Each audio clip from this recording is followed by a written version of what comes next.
என்னால் அப்படி ஒரு காட்சியில் நடிக்கவே முடியாது.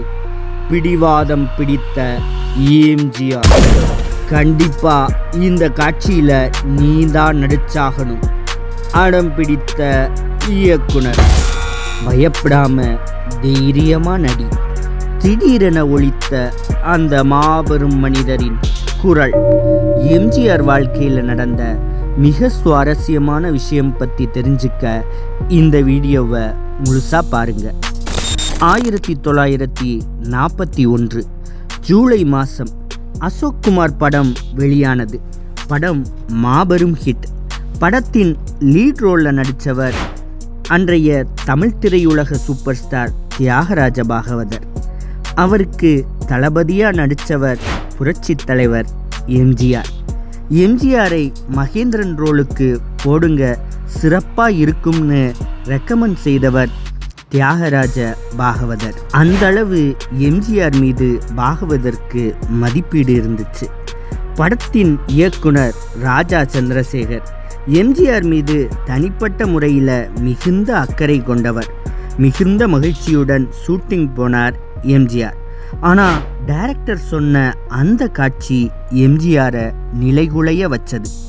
வேண்டாம் சார், இந்த காட்சியில் என்னால் நடிக்க முடியாது, வெளிப்படையாகவே சொன்னார் எம்ஜிஆர். அதெப்படி, நீங்கள் தான் நடிச்சாகணும், இந்த சீன் தான் படத்தின் ஹைலைட், தயங்காம நடி, ஊக்கம் தந்தார் இயக்குனர் ராஜா சந்திரசேகர். இரும்பு ஊசியால் பாகவதரின் கண்களை குத்தி எம்ஜிஆர் குருடாக்குவது போன்ற காட்சிதான் அது. இரும்பு ஊசிகள் வரவழைக்கப்பட்டு எம்ஜிஆர் கைகளில் தரப்பட்டது. ஆக்ஷன் சொன்னார் இயக்குனர்.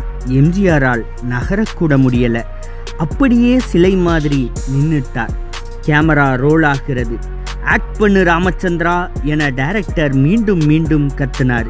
ஒரு கட்டத்தில் பொறுக்க முடியாமல் கட் சொல்லிவிட்டு எம்ஜிஆரை கண்டபடி திட்டினார் இயக்குனர்.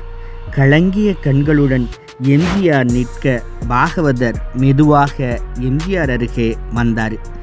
என்னாச்சு ராமச்சந்திரா என கேட்டார்.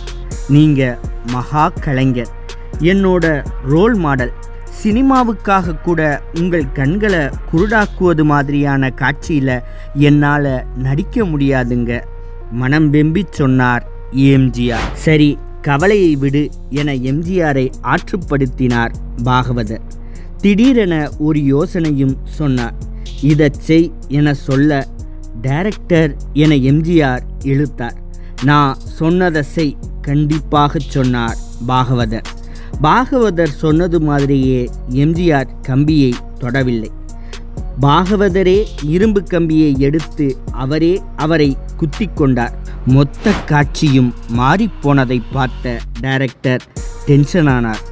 கதைப்படி இது இன்னும் சிறப்பாக இருக்கும், கவலையை விடுங்க என சமாதானப்படுத்தினார் பாகவதர். ஷாட் ஒரு வழியாக ஓகே ஆனது. பிறகு உணவு இடைவேளையில் எம்ஜிஆரை அழைத்தார் பாகவதர். பாகவதர் தன் கைகளாலேயே எம்ஜிஆருக்கு பரிமாறினார். நடிக்க வந்துட்டா எதிரில் நடிப்பவர்கள் யார் என்னன்னுலாம் யோசிக்கக்கூடாது. கேமரா ரோல் ஆகிவிட்டால் கதைப்படி நான் குணாளன், நீ மகேந்திரன், அவ்வளவே.